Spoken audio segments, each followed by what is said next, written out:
అతను ఒక దేవుడితో సమానం. నేనైతే తిరుపతి వెళ్ళాను, 2 గంటల్లో దర్శనమైంది. శ్రీకాళహస్తి పోయాను, 1 గంటలో దర్శనమైంది. కానీ బాబు గారి కోసం 14 గంటలు వీక్షించారంటే అది ఏంది? ఒకసారి ఆలోచించాల్సిందిగా కోరుచున్నాం.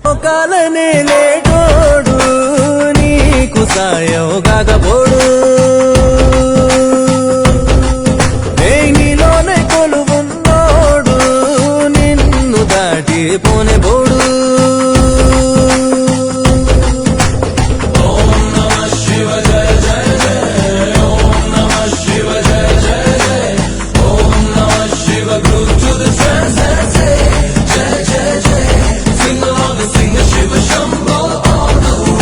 ప్రజల్లో అతనికి ఉన్నది అభిమానం కాదు, అతన్ని ఒక దేవుడిగా భావిస్తున్నారు.